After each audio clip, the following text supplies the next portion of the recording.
This short video covers how to detect and take advantage of a possible boundary violation. Now, we had just covered Chapter 3 on boundary conditions and put-call parity, and when you get done with that chapter, it's like, wow, look at all these boundary conditions. Where do I even start when I'm faced with a problem? Well, I'm going to give you the recipe, so to speak, or the algorithm on how to approach these problems in general using an example. So let's get right to the example. And the example is listed here. We have a European put that trades for $6. Okay? The stock price is at 90. The strike is at 102. 1 year expiration. The risk-free rate's 5%. And then the question is there a boundary violation? If so, how do we exploit it? Now, this is a problem similar to one of the assigned problems I have at the end of Chapter 3's homework that I put on Blackboard. So there's a very similar problem to this. I changed one of the numbers, so the numbers changed a little bit in the calculation, but the concepts are all still there. So you'll have this example, and then you'll have the example that's written up and typed up in my notes. So let's proceed now. Let's proceed with how do we tackle this problem. Now, the problem basically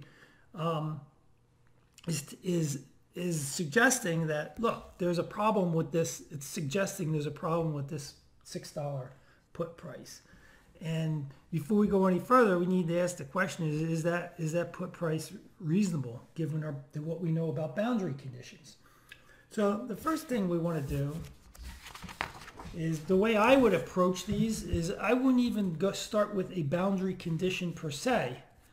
I would start immediately and ask myself the question, does put-call parity work? Or can I use put-call parity to solve the problem, is what I'm getting at. Does it work? Or can I use put-call parity to solve the problem? Put-call parity is not necessarily a boundary condition. It's an exact condition. What I mean by an exact condition is it's the call minus the put, this difference between the option prices, equals the stock price. Now we're adjusting the stock price in this example. And I should have mentioned it here. There is a dividend of $1 on this option. Or I'm sorry, on the stock. There's a dividend of $1 that's going to be paid in the next instant. So in other words, the stock holds basically has the dividend. In the next instant, the stock will pay the dividend. And then what that means is the stock price will drop by the present value of the dividend. The present value of $1 in the next instant, there's no time frame difference there. So the present value of $1 in this case equals $1. So the adjustment along the way is going to be $1 per share for this dividend. So remember, this is the stock price adjusted for the dividend, the present value of the dividend, which means you take the stock price and minus the present value of the dividend, which is $1. You'll see it when I do the math.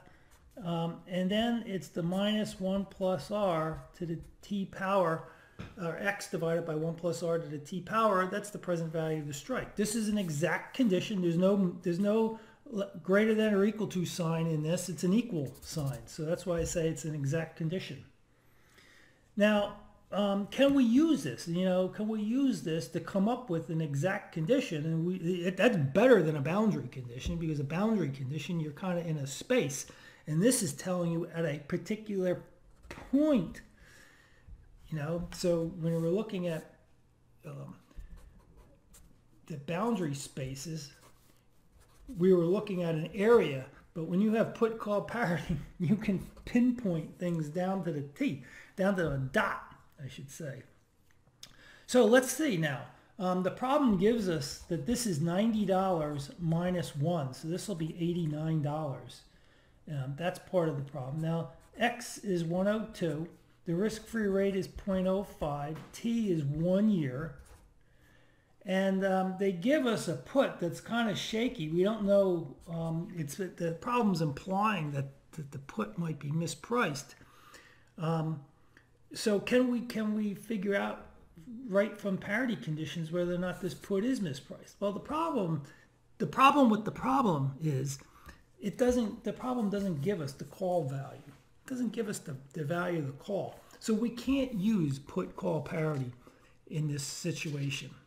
It would be nice that if the problem gave us the call and the problem said, you know, this is fairly valued, this call, then we could back into what the put would be.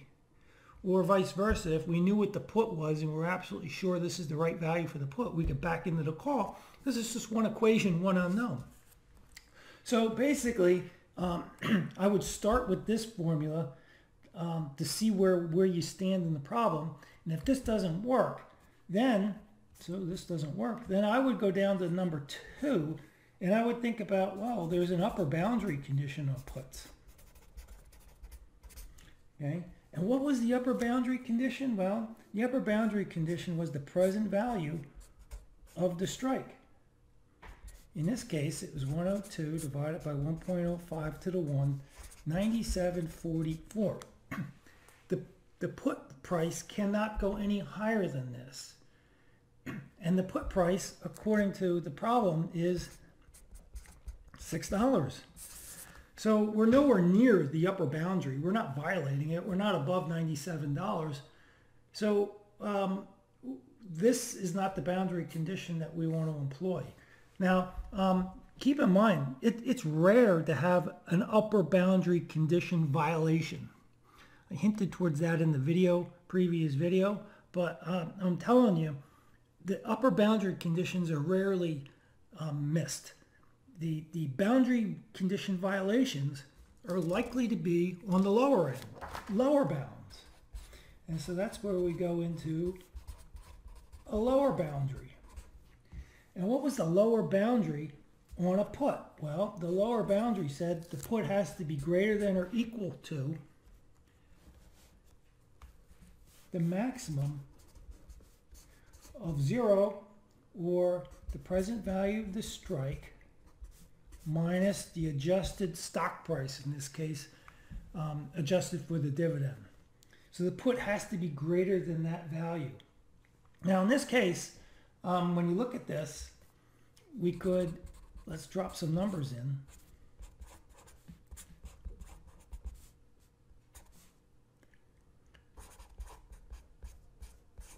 And when we drop the numbers in,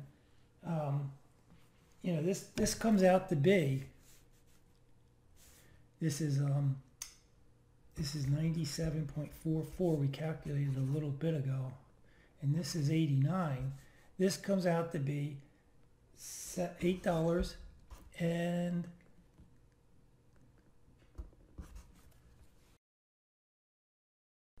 $8.44.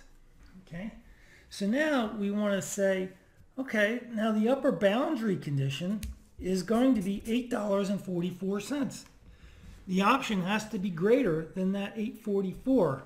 And I'm looking at, by the way, the option being in the money. This is the component when the option is in the money right here. And the option is in the money because remember, X equals 102 and the stock price is at 90 at the moment. So it is in the money.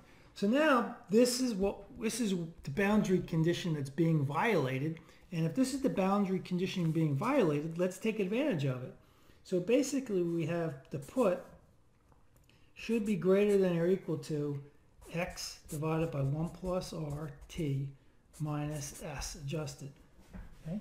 So now what we want to do is remember the golden rule of finance. The golden rule of finance is buy what's cheap. Well, in the open market, this is $6 in the open market. And it's lower than what the boundary condition would be. So that means this P is cheap. So we're going to buy this put. Buy the actual put. Okay, buy the actual put. And what we want to do is we want to sell this whole side. So we're going to buy this side. We're going to sell the right-hand side. And we sell the right-hand side.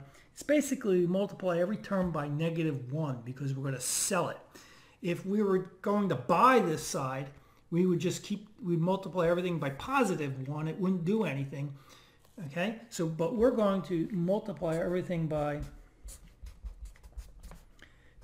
-1. And that's basically what it boils down to. Okay? So what this says is we want to sell a bond with a present value equal to the present value of the strike, and we want to buy or go long a stock. Okay? And we got to carry along that little dividend adjustment, which I'll do in a second. So let's put together a table so that we can exploit this situation and come up with a no-risk arbitrage strategy. And that's the whole point of where we want to go. So we're going to look at cash flow today. Okay? And we're going to look at expiration. We can have the stock price less than or equal to X, and the stock price greater than X. Okay, so we cover every base. Now, let's buy the put. And we buy the put. It's going to cost us $6. So I'm going to put in here the actual cash flow, because we have these numbers. We know the actual cash flow for the strategy here. So I'm going to put in the actual numbers. What we don't know what's going to happen is, we don't know what's going to happen here, so I'm going to put generic terms here. Letters, in other words, as you'll see in a second. So let's go long the stock, as I said. Go long the stock, and that's going to cost us $90. Okay? We're going to receive the dividend in the next instance, so the present value of that is $1. And that basically nets out to the $89 I was telling you earlier in the cost of the stock. Then we're going to sell a bond. And we're going to sell the bond for $97.44. Okay? $97.44 is nothing but the present value of the strike that we were looking at earlier. Okay? So when we add this up, we end up with $2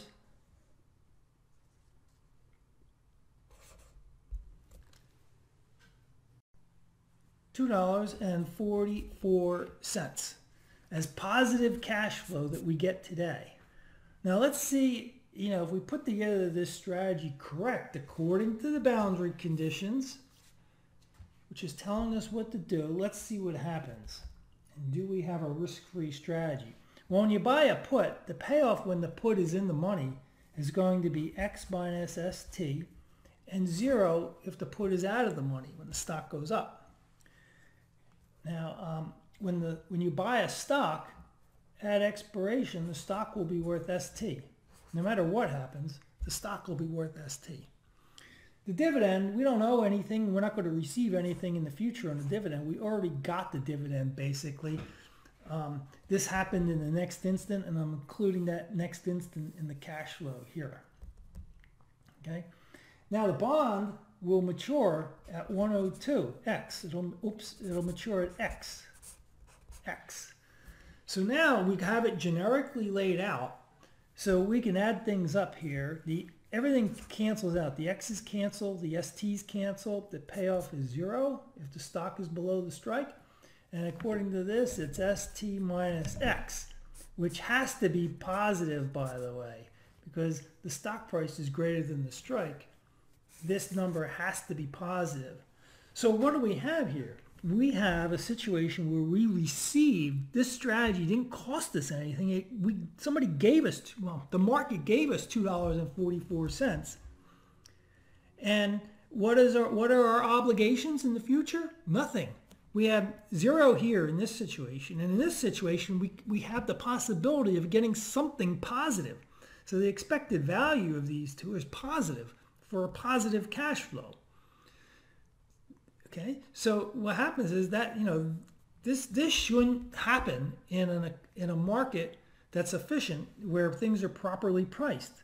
So the reason for this happening is this put is undervalued. And the put should be at least 844 for this violation to go away.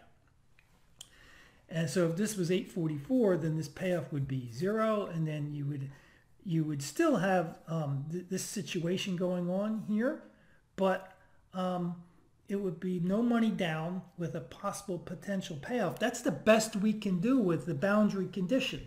It's the best we can do. Remember, we don't have put call parity to rely on here. Put call parity would give us an exact position where this would be 0 and this would be 0, or this would be X and this would be X, and no matter what happened, we would have a risk-free situation. But when you have a boundary condition, things are not going to be perfect. You're kind of got to be greater than or less to something. So this makes sense, and so we collect, the bottom line is we collect 244 with a positive expected payoff. And that's the bottom line to this particular problem, given a $6 option price.